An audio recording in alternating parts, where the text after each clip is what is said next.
चिड़िया चलो दाना लेने चलते हैं। रुको काकी, पहले मैं अपनी बेटी को नाश्ता दे दूं। तब तक तुम जाकर बाहर पेड़ पर बैठो।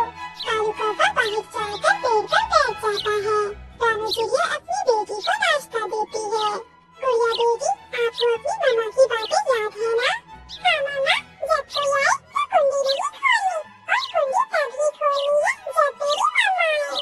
हाँ गुड़िया बेटी, मेरी बेटी तो बहुत अक्लमंद है। फिर रानू चिड़िया और कालू कौवा दोनों घर से निकलते हैं। मैदान में चिड़िया को एक चने का दाना नजर आता है। चलो कभी कभी वो देखो, वहाँ कुछ है, हमें जाकर देखना होगा। चिड़िया, ये तो चने का दाना है, तुम्हारी चोंच छोटी है और कमजोर भी, ये तुमसे खाया नहीं जाएगा। कालू, ये चना मैं घर ले जाऊंगी और चक्की में पीसकर अपनी गुड़िया को आटा बनाकर खिलाऊंगी। मुझे भूख लगी हुई है, ये दाना तुम मुझे खा लेने दो, तुम्हारी बेटी के लिए हम कुछ और ढूंढ लेंगे। ठीक है कालू, अगर तुम ज्यादा भूखे हो तो तुम इसे खा सकते हो। कालू कौवा जल्दी जल्दी से वो दाना खा लेता है। ये चने का दाना खाकर बचपन याद आ गया, जब मेरी माँ हर रोज मेरे लिए चने का दाना लाया करती थी। कहते भैया, आप यहाँ बैठकर बचपन ही याद करते रहोगे या आगे भी चलोगे? मेरी बेटी भूखी है। चिड़िया, मुझे याद आया, मैं तो अपने घोंसले में गले की चेन भूल आया हूँ, वो तो सोने की है, कोई चोर उठा लेगा। तो कहते भैया, आप जल्दी से जाएं और अपनी कीमती चेन जाकर उठा लें। वो चेन तो मेरी माँ की निशानी है, तुम यहीं बैठो, मैं अभी आता हूँ। रानू चिड़िया वहीं बैठी कब्बे का इंतजार करने लगती है और कालू कौवा अपने घोंसले में पहुँच जाता है। चिड़िया को क्या पता कि चने का दाना खाकर मुझे तो बहुत नींद आती है, मेरा पेट तो भर गया, नींद तो अब मुझे आएगी। वो पागल चिड़िया मेरा इंतजार करती रहेगी। कालू कौवा अपने घोंसले में लेटकर सो जाता है। 2 घंटे गुजर जाते हैं। रानू चिड़िया वहीं बैठी कब्बे का इंतजार कर रही थी। ये कब्बे का बच्चा न जाने कहाँ चला गया है, मैं तो थक गई हूँ। क्या जाने कब आएगा वो कालू कौवा? वहीं से मिठू तोता गुजरते हुए रुकता है। चिड़िया, किसका इंतजार कर रही हो यहाँ बैठकर? तोते भैया, कब्बे का, वो अपनी कीमती चीज भूल आया था। वो अपने घोंसले से कीमती चीज लेने गया है, फिर हम दाना लेने जाएंगे। ये सुनकर तोता हंसने लगता है।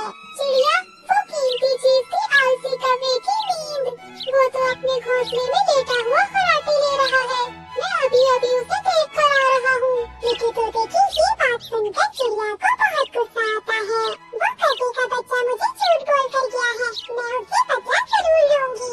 रानू चिड़िया उड़ती है और घने जंगल से अपनी बेटी के लिए एक फल ढूंढती है। फिर चिड़िया घर आकर गुड़िया को भोजन देती है और बाद में सो जाती है। ऐसे ही कुछ दिन गुजर जाते हैं।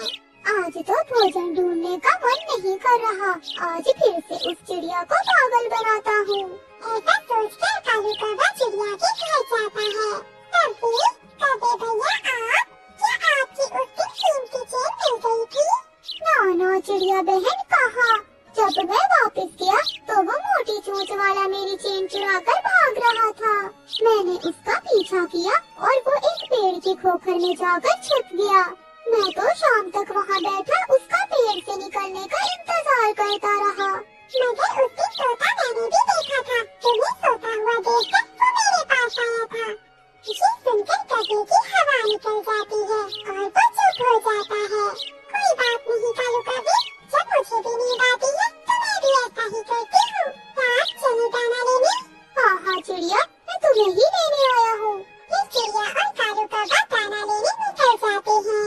आज चिड़िया कब्बे को सबक सिखाना चाहती थी। कब्बे भैया, आज भोजन नहीं मिलेगा क्योंकि मुझे रात को सपना ही नहीं आया। कौन सा सपना? यही कि भोजन कहाँ से मिलेगा। मैं तो हर रोज अपने सपने में देख लेती हूँ कि हमें भोजन कहाँ से मिलेगा और फिर सुबह जाकर वहाँ से अपना भोजन ले लेती हूँ। तो फिर तुम अभी सो जाओ और सपने में देखो कि भोजन कहाँ से मिलेगा। खाली पेट मुझे नींद नहीं आती, उसके लिए आज तुम्हें मेरे लिए मीठा फल ढूंढ कर आना होगा और फिर कल से मैं सपना रात को ही देखूंगी और फिर हम दोनों सीधा भोजन वाली जगह पर ही जाएंगे। एक दिन की क्या बात है, मैं चिड़िया को कुछ ला देता हूँ। एक कौवा वहाँ से उड़ता है और घने जंगल में से जाकर चिड़िया के लिए एक मीठा फल ले आता है। रानू चिड़िया मजे मजे से मीठा फल खा लेती है और अपना पेट भर लेती है। चिड़िया चिड़िया अब जल्दी से सो जाओ, पेट तो गया तुम्हारा भर। अब जल्दी से सपना देखो। अबे भैया, यहाँ तो मुझे नींद नहीं आ रही, मैं घर जाकर सो जाती हूँ, तुम यहाँ मेरा इंतजार करो। ऐसा कहकर चिड़िया वहाँ से उड़ जाती है। चिड़िया जल्दी वापस आना, मैं यही बैठा हूँ। रानू चिड़िया अपने बच्चों के लिए मीठा फल लेती है और घर चली जाती है। कालू कौवा शाम तक वहीं बैठा रानू चिड़िया का इंतजार करता है और भूख से काई काई करता रहता है। रानू चिड़िया अपनी पत्नी टुन्नू चिड़ा और अपने 2 बच्चों के साथ रहती थी। रानू चिड़िया और उसकी पति टुन्नू ने लव मैरिज की थी। इस वजह से रानू की सास ने उन दोनों को घर से निकाल दिया था। अब से भी दोनों अलग एक घर में रहते थे। लेकिन अचानक से कुछ दिनों बाद एक दिन उसके पति पर हमला कर देता है, जिस वजह से उसके पति की मौत हो जाती है और वह मेहनत मजदूरी करके अपने बच्चों का पेट पालती है। फिर ऐसे ही कुछ दिन बीत जाते हैं और एक दिन जंगल में तेज बारिश शुरू हो जाती है। बारिश इतनी तेज थी कि जंगल में बाढ़ आ जाती है और पक्षियों के घर डूबने लगते हैं। तेज बारिश की वजह से रानू का घर भी टूट जाता है। तब रानू अपने दोनों बच्चों को लेकर अपनी सास के घर आती है, लेकिन उसकी सास तो उसे देखकर दरवाजा भी नहीं खोलती। माँ जी, दरवाजा खोलिए, प्लीज माँ जी, हमें कुछ दिनों के लिए अपने घर में रख लीजिए। हमारा घर इस तेज बारिश में टूट गया है माँ जी, प्लीज दरवाजा खोलिए। तभी अंदर से एक आवाज आती है, देखो रानू, तू चुपचाप यहाँ से चली जा, मेरा दरवाजा मत बजा, मेरे बेटे को तो खा गई, अब क्या मुझे खाने आई है? चल निकल जा यहाँ से, चल मुझे कहेगी। माँ जी, ज्यादा नहीं तो सिर्फ आज के लिए हमें अपने घर में रख लीजिए। माँ जी, बाहर बहुत तेज बारिश हो रही है, मेरे बच्चे बारिश में भीग रहे हैं और तो जंगल में बहुत पानी भी भरा है। प्लीज माँ जी, हमें आज के लिए अपने घर में रख लीजिए। नहीं रानू, बिल्कुल नहीं, मैं तुझे अपने घर में नहीं आने दूंगी। अगर तूने मेरे घर के अंदर आकर चोरी कर ली तो चोरी कहेगी। चली जाए यहाँ से अपने बच्चों के साथ, फिर दोबारा अपना चेहरा मुझे मत दिखाइए। माँ जी प्लीज, आप हमें अपने घर के अंदर रख लो। और आप ऐसा क्यों कह रही हो कि हम चोरी करेंगे? हम आपके घर पर क्यों चोरी करेंगे? चलो, आप मुझे नहीं तो अपने इन छोटे छोटे बच्चों को ही रख लो। रानू, अब बहुत हो गया, तू चुपचाप अपने इन बच्चों को लेकर यहाँ से चली जा। अगर तू नहीं गई तो मैं तुझे धक्का मार कर यहाँ से भगा दूंगी। और वैसे भी हमारा तुझसे कोई नाता नहीं, तो मैं तुझे अपने घर में रख लूँ, इसलिए तू चली जा। मेरा ज्यादा दिमाग मत पका, बहुत हो गया है तेरा नाटक। रानू चिड़िया अपनी सास से बहुत मिन्नतें करती है, लेकिन उसकी सास का उसकी बातों पर कोई असर नहीं पड़ता और वह ना ही उसे और ना ही उसके बच्चों को घर के अंदर बुलाती है। तभी यह देखकर उसका छोटा बेटा कहता है, माँ अब हम कहाँ जाएंगे? माँ अब हम कहाँ रहेंगे? यहाँ तो कितनी तेज बारिश हो रही है माँ। मेरी बेटी, हम चिंता मत करो, सब ठीक हो जाएगा। हाँ, याद आया, मैंने आज सुबह लाडो की बातें सुनी थी। वो कह रही थी कि दूसरे जंगल में बारिश नहीं हो रही है, तो हम ऐसा करते हैं कि दूसरे जंगल चलते हैं, क्योंकि अब हमारे पास वहाँ जाने के सिवाय और कोई रास्ता नहीं है। मम्मा, मम्मा क्यों ना हम इस जंगल में किसी पेड़ के नीचे रहें? नहीं कुकू बेटा, अगर ऐसे हम रहेंगे तो जंगल के बच्चे हमें नहीं रहने देंगे, वो हमें खाने देंगे, इसलिए हमें यहाँ से दूर जाना होगा। और वैसे भी भगवान ने जो हमारे नसीब में लिखा है वो तो होकर ही रहेगा। फिर रानू चिड़िया अपने दोनों बच्चों को लेकर पहाड़ों वाले जंगल की तरफ जाती है। वहाँ पहुँचकर वो तीनों देखते हैं कि वहाँ खाने के लिए पेड़ों पर बहुत से फल लगे हुए थे। मम्मा, अब यहाँ आराम से रह सकते हैं और हमें खाने की भी कोई परेशानी नहीं होगी।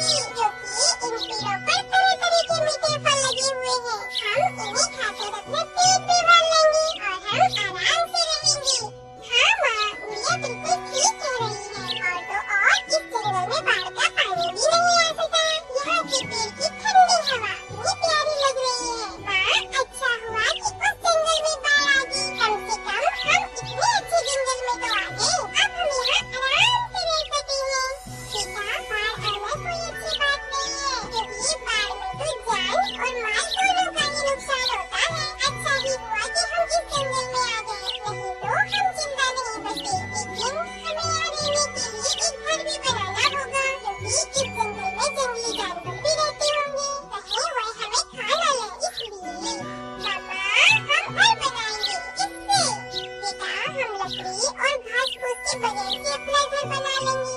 हाँ माँ, मैं अभी पेड़ के ऊपर चढ़कर लकड़ियाँ तोड़ता हूँ। नहीं नहीं मेरे बच्चे, पेड़ में तो जान होती है और हम उन्हीं की वजह से जीवित रह पाते हैं और सांस भी लेते हैं और हमें वही खाने के लिए फल देते हैं। तो हमें ऐसे कभी नहीं काटना या तोड़ना चाहिए। यह बात बहुत गलत होती है। बेटा, हम जंगल की सूखी लकड़ियाँ ढूंढेंगे और उन्हीं से अपना घर बनाएंगे। इस जंगल में हमें बहुत सारी सूखी लकड़ियाँ मिल जाएंगी।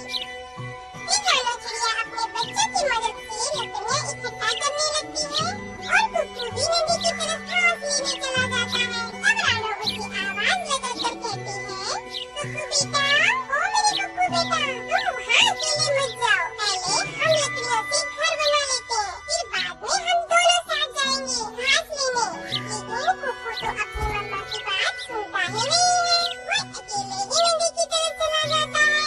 तभी वो जोर से चिल्लाने लगता है, मम्मा, मम्मा जल्दी आओ, मम्मा जल्दी आओ। फिर रानो चिड़िया और गुड़िया जल्दी से कुक्कू के पास आती है। क्या हुआ कुक्कू बेटा, तुम ऐसे जोर जोर से क्यों चिल्ला रहे हो? क्या हुआ जल्दी बताओ। माँ, मुझे एक जहरीले सांप ने काट लिया है। यह बात सुनकर तो गुड़िया और रानो चिड़िया के पैरों तले जमीन खिसक जाती है। तभी कुक्कू यह बात कहकर बेहोश हो जाता है। कुक्कू, मेरे भाई, तुम्हें क्या हुआ? उठ जाओ मेरे भाई, क्या हुआ तुम्हें कुक्कू? कुक्कू मेरे बेटे, उठ जाओ। क्या हुआ मेरे बेटे? मैं तुझे कुछ नहीं होने दूंगी। भगवान, मैंने आपका क्या बिगाड़ा जो आप मेरे साथ ऐसा कर रहे हो? पहले तो आपने मेरे पति को मुझसे छीन लिया, फिर घर मेरा। आप मेरा बेटा ऐसा मत करो, मेरे बेटे को मुझे वापस कर दो। मैं आपसे विनती करती हूँ। तभी वहाँ लगे गुलाब के फूल से आवाज आती है, रानो, मैं एक मधुर गुलाब हूँ। मैंने तुम्हारी सारी बातें सुन ली हैं। तुम अपने बच्चों को पेड़ पौधों के बारे में समझा रही थी। मुझे बहुत अच्छा लगा। मैं तुम्हारे बेटे को दोबारा जिंदा कर रहा हूँ। कहीं कहीं मैं कोई सपना तो नहीं देख रही? रानो, तुम कोई सपना नहीं देख रही हो। तुम जो कुछ भी सुन रही हो सब कुछ सच है। मैं अभी तुम्हारे बेटे को जिंदा कर देता हूँ और तुम्हारे सामने ताजे गुलाब का एक घर भी बना देता हूँ। बस तुम अपनी आंखें बंद कर लो और तुम जैसा कर तुम सोचोगी, ठीक वैसा ही घर तुम्हारे सामने बनकर तैयार हो जाएगा। फिर रानो अपनी आंखें बंद कर लेती है और वह आंखें बंद करके जैसा अपने मन में घर सोचती है, वहाँ वैसा ही ताजे गुलाब का सुंदर सा बनकर घर तैयार हो जाता है। वो घर दिखने में बहुत सुंदर लग रहा था और फिर कुक्कू भी ठीक हो जाता है। माँ और गुड़िया दीदी, आप दोनों भी क्या कर रहे हो? कुक्कू मेरा बेटा, तुम ठीक तो हो ना? ठीक हो ना मेरी बेटी? माँ, मुझे क्या हुआ था? मैं तो बस सोया हुआ था। कि माँ, कितनी ही देर में आपने इतना सुंदर घर बना लिया। कौन सा घर बेटा? फिर जैसे ही रानो सामने की तरफ देखती है, वहाँ एक सुंदर और विशाल जाली गुलाब का घर दिखाई देता है। जैसा रानो ने सोचा था, वैसा ही घर बनकर तैयार हो जाता है। फिर रानो अपनी गुड़िया और अपने कुक्कू के साथ उस घर में खुशी खुशी रहने लगती है। चिड़िया, मैंने हमेशा सबका अच्छा सोचा, मगर पिछले दिनों मेरा बेटा बीमार हुआ तो किसी ने भी मेरी मदद नहीं की। हरियाली, जब आप किसी के साथ अच्छा करो तो आपके साथ भी हमेशा अच्छा ही होता है। मैंने हमेशा दूसरों की नेकी की है और मेरा विश्वास है कि अगर मुझ पर कोई बुरा समय आएगा तो मेरे दोस्त मेरे साथ अच्छा बर्ताव करेंगे। ऐसा नहीं है चिड़िया, मैंने सब देख लिया है। शायद तुम कभी मेरी बात पर विश्वास कर लोगी। फिर रानी चिड़िया और हरी तोती अपने अपने घरों को चली जाती है। ऐसे ही दिन गुजरते गए और रानी चिड़िया अपने कामों में लग जाती है। वो अपने बच्चों के लिए दाना लाती, वो अपने बच्चों को नदी पर पानी पिलाने साथ ले जाती। मम्मा, क्या आपका भी कोई दोस्त है? हाँ बेटा, इस जंगल के सभी पक्षी मेरे दोस्त हैं। सब बहुत अच्छे दोस्त हैं मेरे, जैसे कौवा, कौवी, तोता और कबूतर। वो सब मेरे बचपन के दोस्त हैं। एक दिन गुड्डू और गुड़िया पेड़ पर बैठे हुए थे कि वहाँ गोरी कभी आ जाती है। बच्चों, क्या तुम चिड़िया के बच्चे हो? हाँ आंटी, हम चिड़िया के ही बच्चे हैं। तुम्हारी माँ बहुत दयालु है। एक बार तेज बारिश में मेरी मदद की थी। मैं आपकी मम्मा का ये एहसान हमेशा याद रखूंगी। अगर जिंदगी में कभी भी मेरी जरूरत हो तो मेरा घर बेरी के पेड़ पर है। ऐसे ही एक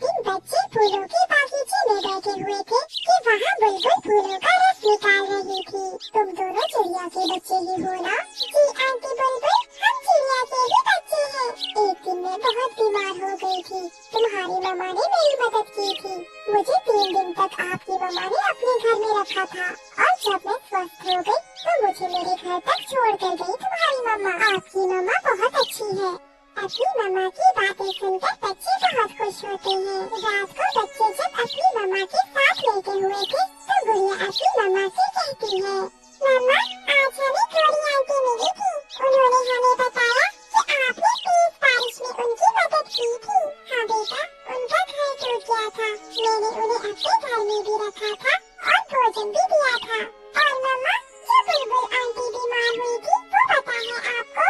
हाँ मुझे याद है, मैंने 3 दिन तक खिचड़ी बनाकर खिलाई थी बुलबुल को। समय गुजरता गया और एक शाम मम्मा चिड़िया को तेज बुखार हो जाता है। जंगल में तेज हवा के साथ बारिश भी शुरू थी। बच्चों, ये तो बहुत मुश्किल हो गई। मैंने तो आज दानों से आटा पिसवाने जाना था, अब तो इतनी तेज बारिश है और मुझे बुखार भी। मैं ये सब कैसे करूँगी? मम्मा, हमने एक रोटी खा ली थी और सुबह तक बारिश भी रुक जाएगी और आप भी ठीक हो जाएंगी। ये सब सुबह कर लेंगे। सारी रात बारिश जोरों से होती है। सुबह के बाद दोपहर से पहले बारिश रुकती है। बच्चे भूखे थे और घर में आटा भी नहीं था।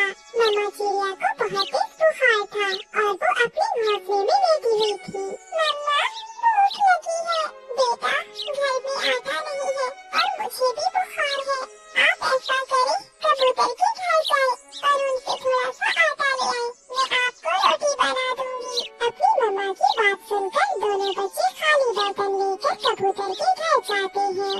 अंकल, मम्मा ने भेजा है, घर में आटा नहीं है और मम्मा भी बीमार है, आप हमें थोड़ा सा आटा दे दें। बच्चों, मेरे पास तो थोड़ा सा आटा है, कल का दिन भी मुश्किल से गुजरेगा। अगर ज्यादा होता तो मैं तुम्हें थोड़ा दे देता। मम्मा तो कहती है हमेशा दूसरों की मदद करो। मम्मा ने आपकी भी तो कभी मदद की होगी। मगर कबूतर दरवाजा बंद करके घर में चला जाता है। मम्मा, अगर आटा थोड़ा था तो कबूतर अंकल हमें थोड़ा आटा दे देते, मगर उन्होंने तो हमें मना कर दिया। हाँ बच्चों, बात तो आपकी ठीक है। आप ऐसा करो, गौरी आंटी के घर जाओ और उनसे कहो कि मम्मा ने भेजा है। फिर दोनों बच्चे अपनी मम्मा की बात मानते हुए गौरी के घर जाते हैं। गौरी कभी आलू वाले चावल बना रही थी। चावल की खुशबू बच्चों को बहुत ललचा रही थी।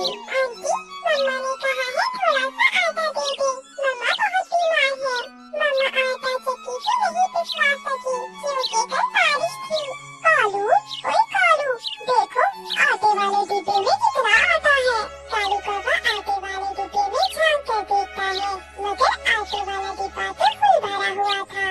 ना गोरी, डिब्बे में तो कुछ भी नहीं है। कल बारिश की वजह से मैं भी चक्की नहीं जा सका। सुन लिया बच्चों, अगर आटा होता तो मैं जरूर तुम्हें देती। आंटी, आप चावल बना रही हैं, हमारे बर्तन में थोड़े से चावल भी दे दे।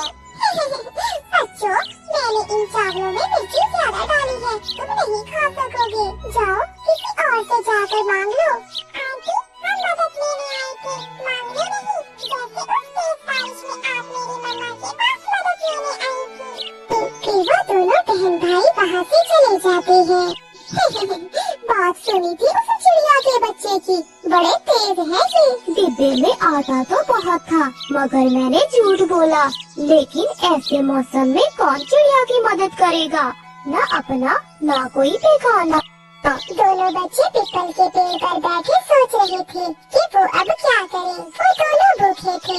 भैया, इन पक्षियों से हमें कुछ नहीं मिलने वाला। शायद मम्मा भूल गई थी। मुश्किल समय में मम्मा का कोई दोस्त भी हमारी मदद नहीं कर रहा। गुड़िया बहन, हम किसान की पत्नी के पास जाते हैं, वो तो मम्मा की मदद करती है।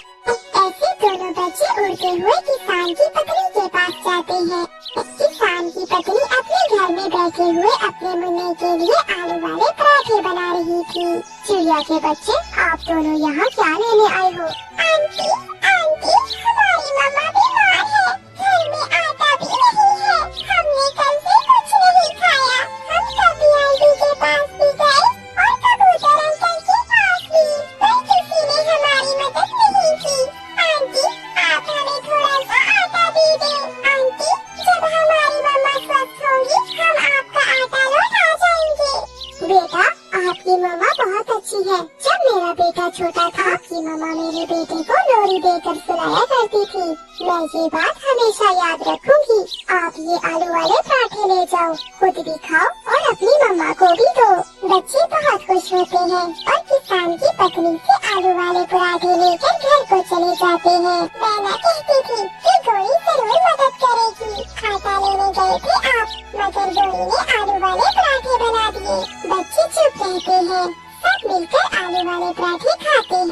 2 दिन बाद चिड़िया जब स्वस्थ हो जाती है तो गुड़िया अपनी मम्मा से कहती है, मम्मा, उस दिन आलू वाले पराठे हम किसान की पत्नी से लेकर आए थे।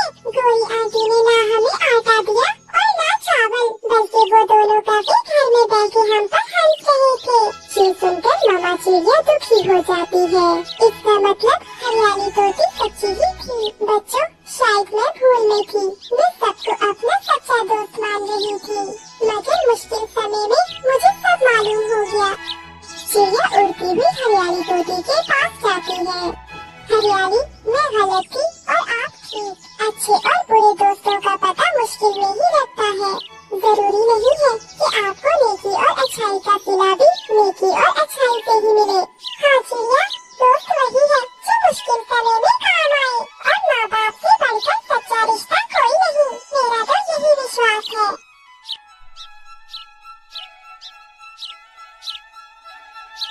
एक जंगल में टोनी नाम की एक चिड़िया रहती थी। चुन्नू और मुन्नू उसके 2 बच्चे थे। टोनी जंगल में सबसे बुरे स्वभाव की पक्षी थी और उसकी सोच सबसे अलग थी।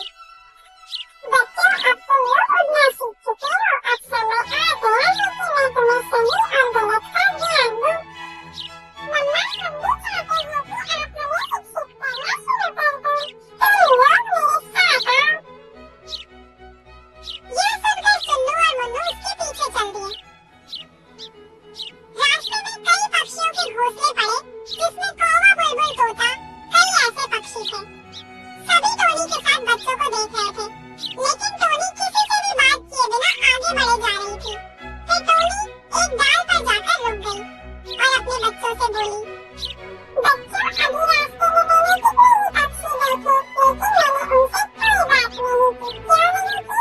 इसलिए क्योंकि जब हम किसी से बातचीत करते हैं तो वक्त आने पर उनकी मदद करनी पड़ती है, और फिर समय आने पर मुश्किलों का सामना करना पड़ता है, और ये सब हमारे लिए ठीक बात नहीं होती।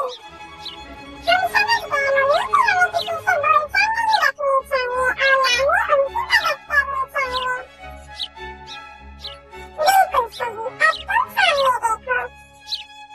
दोनों ने सामने देखा तो एक पेड़ पर घोंसला था। घोंसले में हरियाली तोती बैठी थी। उसके पास एक सेब रखा हुआ था। सभी पक्षी मेहनत करके मुसीबत करके खाना ढूंढते हैं, लेकिन मेरा खाना ढूंढने का तरीका थोड़ा अलग है। ऐसा बोलकर टोनी अपने बच्चों को कुछ समझाती है। फिर वह उसी पेड़ पर छुपी रही और चुन्नू मुन्नू हरियाली के पास रोते हुए पहुंचे। हरियाली मासी, हरियाली मासी, जल्दी हमारे साथ चलिए। मम्मी के पंख में बहुत बुरी तरह से चोट आई है। उन्होंने कहा है कि हम जल्दी से आपको बुला लें। अरे, उसको चोट आई है, बेचारी बहुत तेज है ना। तुम लोग यदि रुको, मैं नीली पहाड़ी से जड़ी बूटी लेकर आती हूँ।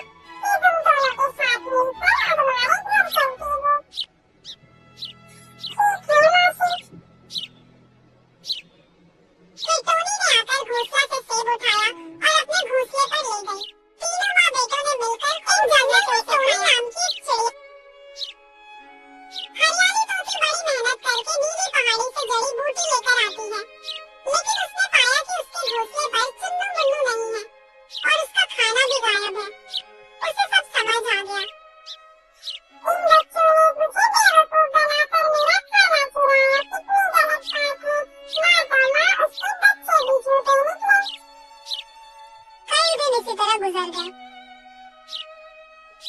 टोनी और उसके बच्चे पूरे जंगल में झूठे मक्कार के नाम से मशहूर हो गए।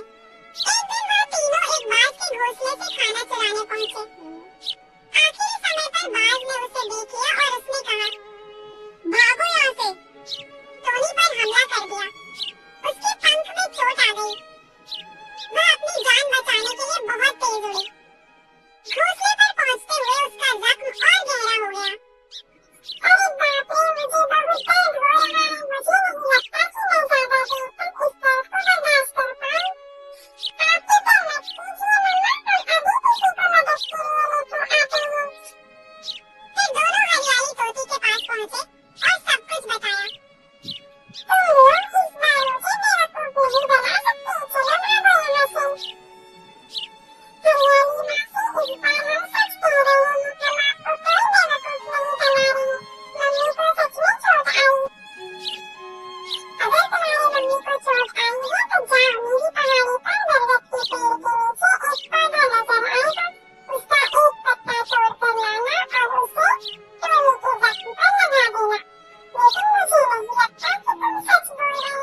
तुम लोग यहाँ से?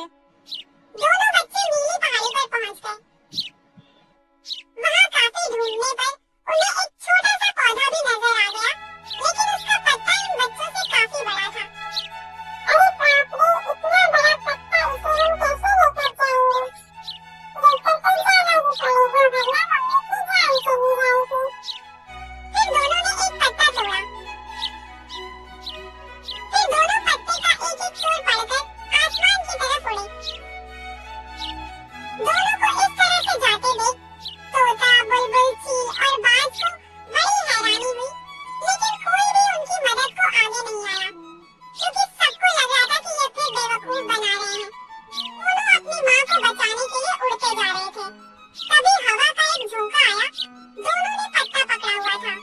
तेज हवा के झोंके से पत्ता पीछे जाने लगा और दोनों बच्चे भी पीछे पीछे जाने लग गए। उन्होंने पत्ते को नहीं छोड़ा और दोनों बहुत दूर पहुंच गए थे। एक पेड़ से टकराकर दोनों बच्चे जमीन पर गिर गए। वहाँ बाकी के पक्षी भी उनका पीछा करते हुए आ जाते हैं। अरे तुम दोनों इस पत्ते के साथ क्या कर रहे हो? ये तो कड़वी जड़ी बूटी है। मम्मी को बहुत ज्यादा चोट आई है, इसको भी हमें मदद मांगी। उन सबने हमें झूठा समझा, इसीलिए हम दोनों ही जड़ी बूटी हमें देने लेकर जा रहे थे, लेकिन तेज हवा के झोंके ने हमें बहुत पीछे पहुंचा दिया। ये सुनकर सभी पक्षी बहुत गंभीर हो गए। काश हम तुम्हारी मदद कर पाए, लेकिन हमें तुम्हारी बात पर यकीन नहीं हो रहा। आप हमारी मदद मत कीजिए, यही हमारी सजा है। अगर पहले से हम जंगल के पक्षियों के साथ मिलजुल कर रहते, सबकी मदद करते, चोरी करके ना खाते, तो आज हम इतनी बड़ी मुसीबत में नहीं पड़ते और सब लोग हमारा साथ देते।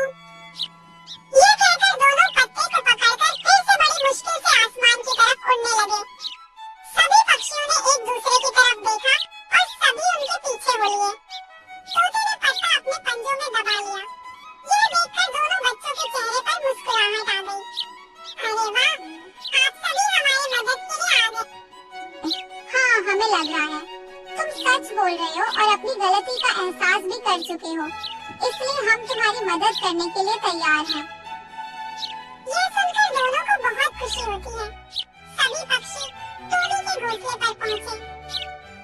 तोते ने उस पत्ते को अपने चोंच में दबाया और उसमें से कुछ बूंदें निकालकर टोनी चिड़िया के जख्म पर गिरा दिए और उसका घाव ठीक हो गया। मैं अब ठीक महसूस कर रही हूँ। दोनों बच्चे अपनी माँ से लिपट गए और टोनी बोली, आज मुझे अपनी गलतियों का एहसास हो गया है। आज से मैं और मेरे बच्चे जंगल के बाकी पक्षियों की तरह मेहनत करके खाएंगे और सबसे मिलजुल कर रहेंगे। इस तरह टोनी चिड़िया ने अपनी सोच बदली और वह भी अब अच्छे पक्षियों की तरह रहने लगे। लाइक और सब्सक्राइब जरूर करें। मिलते हैं नेक्स्ट वीडियो में।